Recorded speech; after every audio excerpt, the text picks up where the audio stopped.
Hi guys, good afternoon. This is Marquetta the Light Speaker, where we help cure those hearts.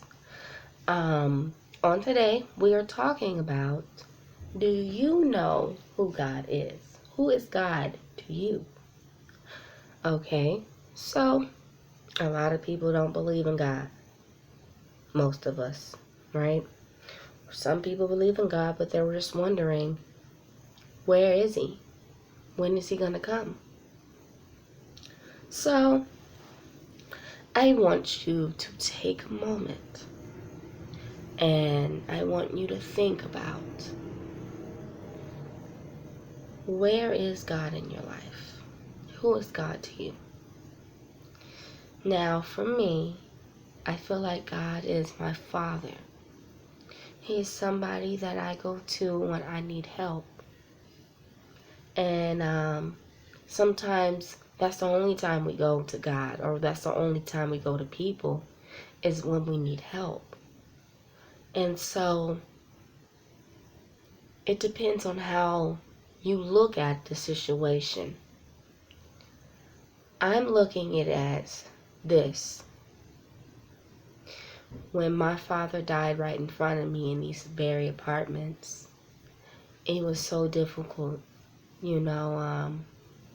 I didn't know what to do.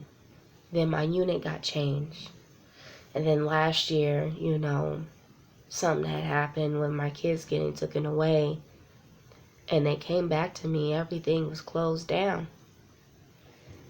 But I still, till this day, is just so traumatized about everything that's going on, and me feeling like I'm not a parent, and feeling like I don't know what to do. How can I be able to be the parent now? How am I going to be able to do this, that? It's just so many things that I'm questioning. And so I'm not letting go. So I do see God as my Father, and I know that He's with me. It's like going to a parent and you don't know what to do. All you know is there's just something going on with you. There's something wrong and you need help. And so I look at God as a parent. And He has all these kids that He has to take care of. But He's got every single one of us. He may not feel like it. It may not seem like it. But He keep his promises.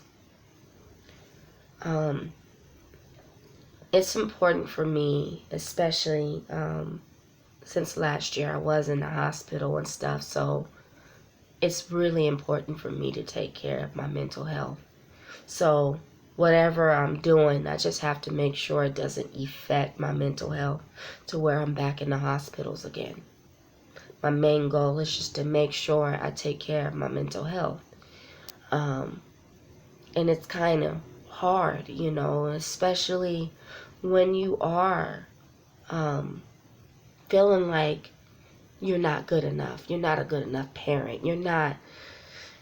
It's just really hard. For me, I've been a single mother for a while.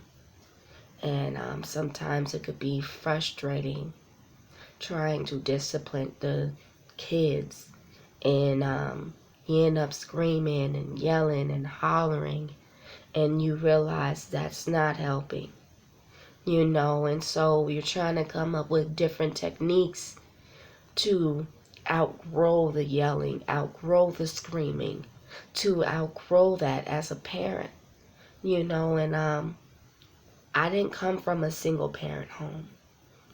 My mom and my dad, they took care of me. So for me having to raise two kids alone and having to bear it, and what happened to me last year with them almost getting pulled away from me, it's just so traumatizing to where, yeah, they're here now, but now what do I have to do to make sure I keep them? You know what I'm saying? And When something is taken away, you just don't understand why. So you're questioning it. Why did they leave me? Why did they have to go? What did I do so wrong? And so this year is a year where I spend my time understanding that no matter if I fall, I slip, or whatever the case may be, God's with me. When God wrote these scriptures in his Bible, he just didn't write them just to write them.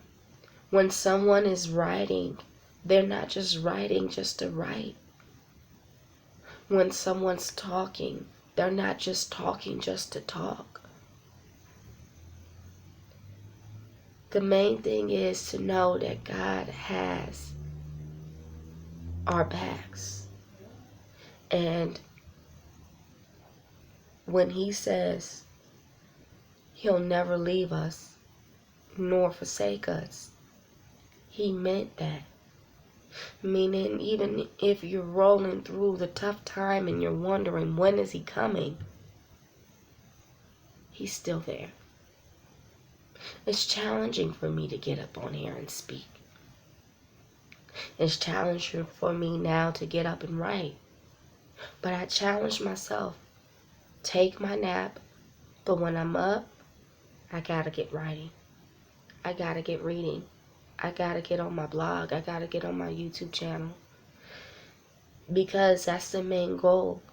Because this is something that is therapy for me. This is something that I have to do to take care of my mental health. And how am I taking care of it? By talking, by sharing, by letting people know that they're important and that God hears them. And if you notice, when I do talk, I always bring God into it. Because I know, even though you may not see him and you may not see him working with you, he's in your life. He's there. And sometimes we don't pick up in the book and read because some people don't want to read. But he's there. He's in here. And he's going to make sure that we're okay and he cover us. Every day is different. I can't do everything alone. When that lady said on Sunday, I had to be there. I was out there doing other stuff, but I had to be in church. And that lady said that you have to give it to God. You have to just lay it on the altar. You can't keep holding on these things to yourself. And I was just crying.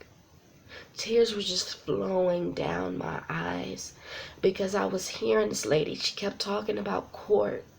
She just kept talking about the things that she does. And then she kept talking about how she feel bad that some of these kids wasn't going home with their parents. Everybody's different. Everybody's different. But one of the things that I know that God had my back on is for me to get my kids back. And if he had me a long time ago, years ago, I could have died a long time ago and he had me. And I just look at him as my dad. My dad is gone. He died right in front of me. And I really wanted to save him. And I couldn't. Life took him. I was trying to get my dad. I was trying to wake him up. It was so late. I couldn't wake him up. One of the things that I could say about my dad is that he loved me for me. It didn't matter how I was. It didn't matter where I was going. He loved me for me. If I was laying down all day, lay down all day. It doesn't matter what I did. He loved me for me. And then I look at my kids and I say, hey, it's hard to take care of them. How am I going to take care of them now when someone thinks that I'm abusing them and I'm living right above this person? What am I going to do? And I'm finding out this person been doing this for a whole year. What am I going to do? And I'm asking God every day, daily, what am I going to do? I got them back. I'm freaking out. How am I going to take care of them? How am I going to discipline them? How am I going to do this and that? We got somebody above us that called, and what am I going to do? Questioning. But God knows. He's the only one who knows. Everybody have different problems. Everybody has different things that they're going through. But instead of being stuck in our mistakes, stuck in guilt, stuck in depression, stuck in all the stressing, instead of being stuck, it's time to find a way out. And God's the only one that knows. He's the only one that knows how to get us out of there. So it's our time to pray about it. And know that when God says He'll never leave us nor forsake us, He'll never leave us nor forsake us. Thank you for watching. Please subscribe to the channel and follow the blog.